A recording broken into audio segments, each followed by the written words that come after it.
오늘 우리가 읽은 이 말씀은 하나님의 아들이 세상에 태어나신 사건을 이렇게 한마디로 기록하고 있습니다.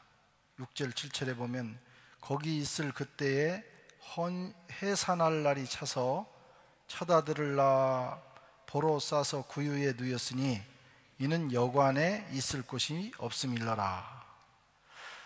하나님의 아들, 존귀하신 하나님의 아들이 왜 하필이면 말구유에 말우리에 태어나셔서 말구유에 놓이셨을까? 첫째는 예수님을 위해서 방을 제공해 주는 이가 없었기 때문입니다. 오늘 7절에 보면 이는 여관에 있을 곳이 없음일러라. 여관에 방이 없었다는 말씀입니다. 사실은 빈 방이 없을 수도 있지만 그것보다는 혹시 방이 있을지라도 출산하는 가정을 위해서 내어줄 방이 없었다는 것이죠. 요셉과 마리아는 다급한 마음에 이 집 저 집 여관을 두드리고 이 집 저 집을 두드렸을 것입니다. 이미 손님들로 방은 가득 차 있었고 또 혹시 방이 비어 있을지라도 출산하는 가정을 위해서 내어주고 싶은 주인은 없었습니다. 그들의 행삭이 초라했고 보아하니 충분한 비용을 지출할 그런 모습이 아니었고, 또 아이가 낳았을 경우에 번거로운 일들이 벌어지기 때문에 모든 주인들이 이 가정을 거절했던 것입니다. 그래서 주님은 겨우 마련한 짐승의 우리, 말들이 쉬는 우리에서 태어나셔서 구유에 놓이셨습니다. 말우리. 요즘은 이제 프랑스에서는 크레슈라고 그래서 성탄이 즈음되면 교회와 그리고 여러 장소에 예수님이 말구유에서 태어나신 그 장면을 만들어 놓습니다. 얼마나 정말 낭만적이고 보기만 해도 거룩하고 경건한 곳입니다. 그런데 사실 아이가 태어날 곳은 아닌 거예요. 지금 주님이 태어나셨기 때문에 그렇게 보이지만 그곳은 불결한 곳입니다. 말똥이 있고 냄새가 나고 말구유가 뭡니까? 말 먹이통이에요. 짐승이 먹던 먹이통에 지푸라기를 깔고 그 위에 주님을 놓인 것입니다. 주님께서 그곳에서 태어나셨어요. 아무도 그에게 방을 제공하는 이가 없었기 때문입니다. 그래서 베들레헴 사람들은 세상에서 가장 존귀한 손님을 자기 집에 모실 수 있는 그 놀라운 기회를 상실하고 말았습니다. 만약에 그들이 초라한 두 부부의 존재를 볼 수 있는 눈이 있었다면, 그 복중에 있는 태중에 있는 아이가 어떤 분이신가를 알았더라면 그들은 예수님의 이 부모를 모셨을 겁니다. 그리고 세상의 최고의 고급 고객이신 하나님의 아들이 자기의 집에서 태어나는 그런 영광을 얻게 되었을 것입니다. 예수님이 태어난 말구유가는 2000년 동안 전쟁이 일어나는 순간에도 끊임없이 순례자들이 찾아옵니다. 거룩한 곳이기 때문에 최고의 손님을 모셨던 장소이기 때문입니다. 여러분, 우리 생도 마찬가지입니다. 예수님께서는 오늘 또 우리 인생을 거처 삼으시려고 함께 있겠다, 내가 너와 동행하고 싶다, 내가 너 안에 거하고 싶다, 그래서 지금도 문을 두드리고 계십니다. 우리가 문을 활짝 열고 주님을 영접하고 그 주님을 우리의 삶의 중심에 모신다면 우리의 인생은 세상에서 가장 가치 있는 인생으로 변화될 것입니다. 여러분, 인생의 가치는 이렇게 달라지는 거예요. 우리의 육체라고 하는 것은 티끌로부터 왔습니다. 그 자체로는 가치가 없어요. 무가치하다는 뜻이에요. 무엇이 담겨 있느냐? 우리 속에 영혼이 담겨 있기에 가치 있는 거예요. 그리고 그 영혼에 최고의 손님이신, 최고의 존재이신 우리 주님이 오셔서 거하신다면 우리 인생은 최고의 가치를 바라게 될 것입니다. 사도 바울은 이 사실을 알았어요. 빌립보서 3장 7절 8절에 그러나 무엇이든지 내가 유익하던 것을 내가 그리스도를 위하여 다 해로 여길 뿐더러 또한 모든 것을 해로 여김은 내 주 그리스도를 아는 지식이 가장 고상하기 때문이라. 내가 그를 위하여 모든 것을 잃어버리고 배설물로 여김은 그리스도를 얻고 그 안에서 발견되려 함이니. 그리스도를 얻고 그리스도 안에서 발견되는 것이 얼마나 가치 있는 일인지를 알았던 바울은 자기가 그동안 평생을 추구했던 그 소중했던 것들을 배설물로 여길 수 있었다. 그렇게 고백하고 있습니다. 여러분, 인생의 가치는 무엇을 담느냐에 달려 있어요. 우리의 인생의 그릇에 꿀을 담으면 꿀단지 같은 인생이 됩니다.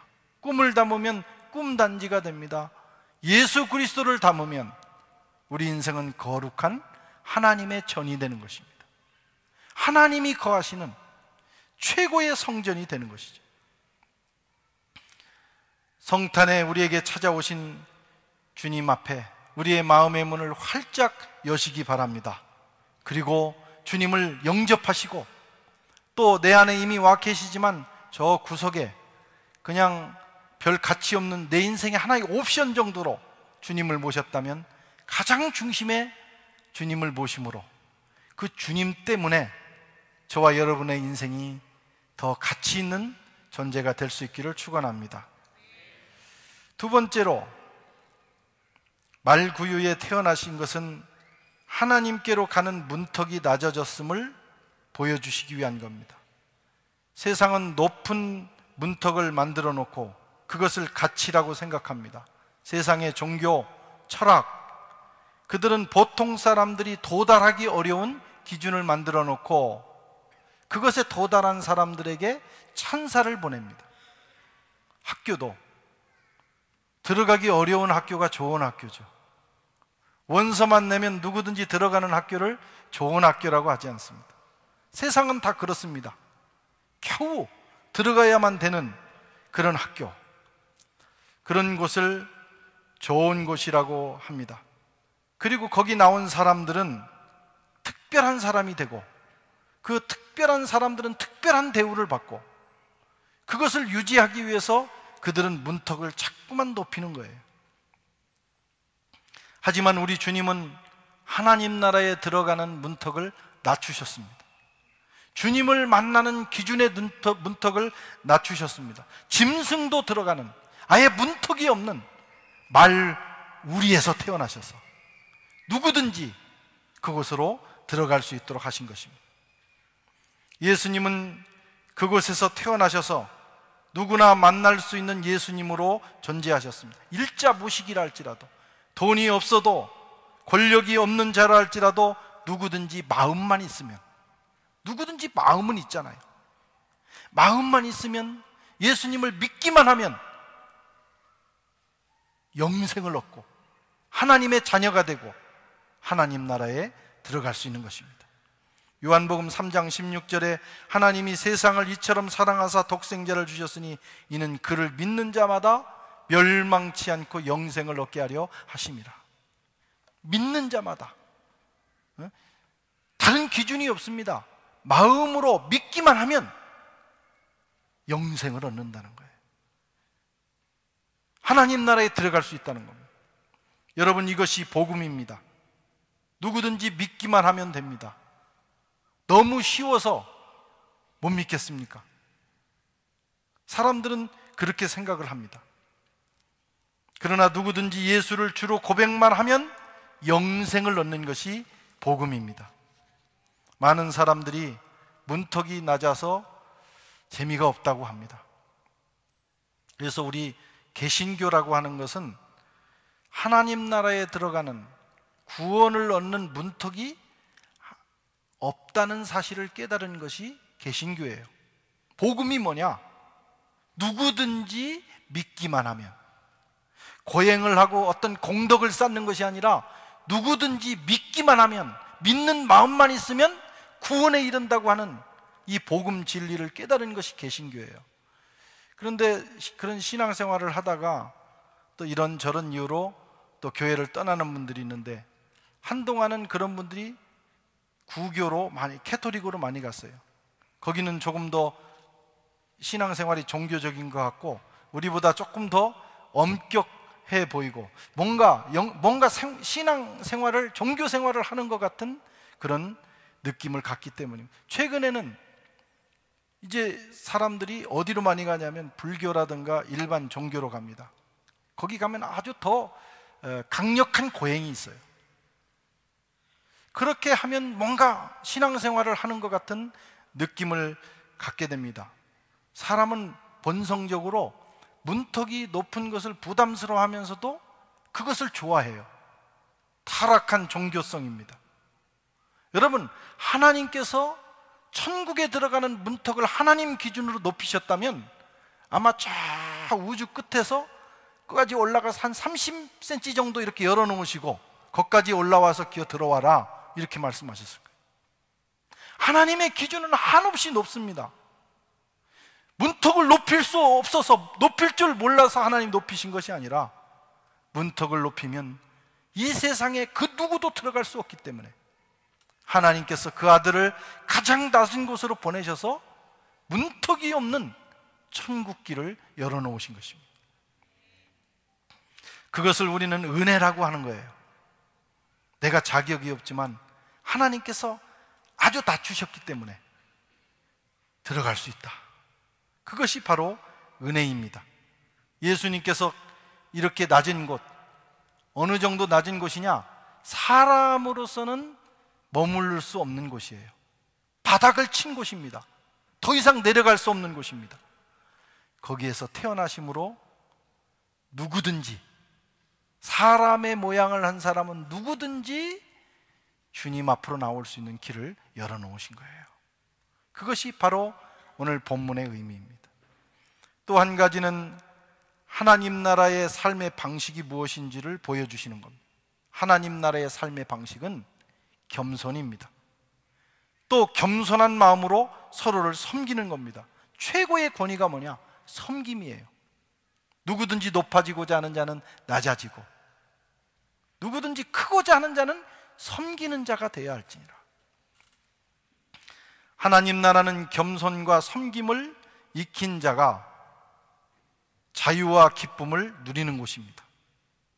섬기는 사람들이 많이 있는 곳에는 항상 천국이 이루어집니다. 그렇지 않고 마음이 교만한 사람들이 모이면 금방 그 공동체는 갈등이 시작이 되고 아수라장이 되는 거예요. 지옥이 다른 곳이 없습니다. 서로 미워하고 싸우고 다투면 거기가 지옥이에요. 그러나 겸손한 마음을 가진 사람들이 서로를 섬기기 위해서 모이면 바로 거기에서 천국이 시작이 됩니다. 세상에 마구간에서 태어나 말 먹이통에 누인 사람은 없을 것입니다.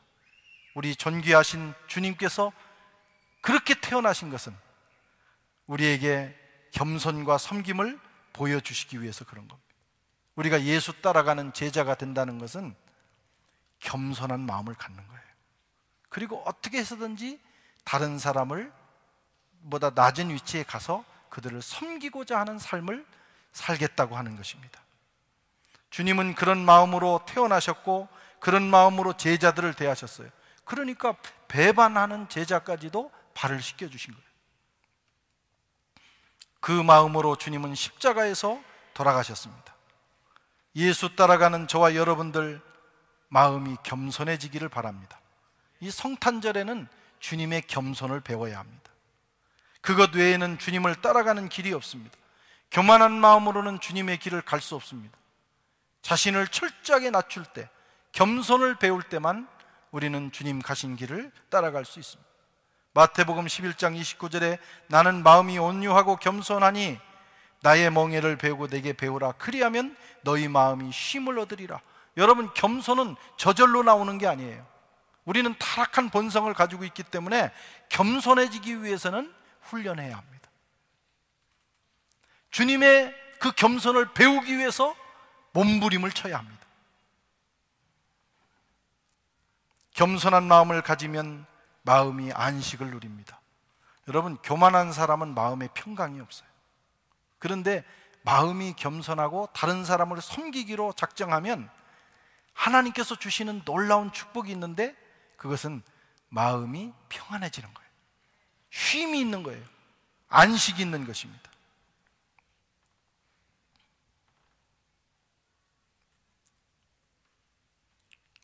우리 주님이 말구유에 태어나셔서 겸손이 무엇인지를 보여주셨습니다. 내려가야 됩니다.